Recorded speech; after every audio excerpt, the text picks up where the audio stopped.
산업계 역시 큰 피해를 봤습니다. 조선소와 자동차 생산시설, 또 석유화학 시설이 밀집해 있는 울산 지역에도 시속 160km에 이르는 강풍이 불면서 산업시설이 파손되는 피해가 잇따랐습니다. 유영재 기자가 보도합니다. 울산의 한 선박 기자재 생산업체. 컨테이너를 엮어 만든 대형 사무동 건물이 크게 부서지고 무너져 내렸습니다.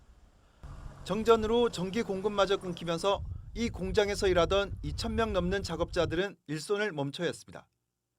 공장 전체가 우선은 뭐 바람이 나와가지고 다 잠겼었거든요. 이 정도까지는 처음이었어요. 해안가 펄프 제지업체의 야적장. 한가득 쌓아놓은 펄프가 방파제를 넘어 밀려든 바닷물에 엉망이 됐습니다.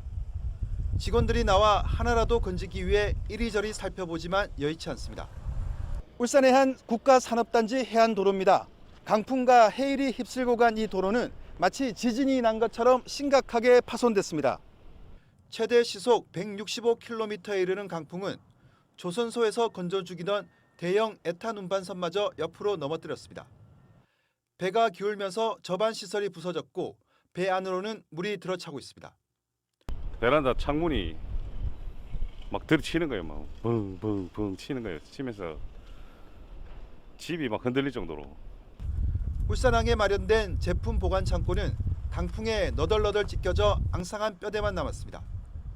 항만에는 선박의 입출항을 금지하는 포트 클로징 조치가 내려졌고 정박 중이던 대형 선박들은 모두 안전한 곳으로 피항했습니다.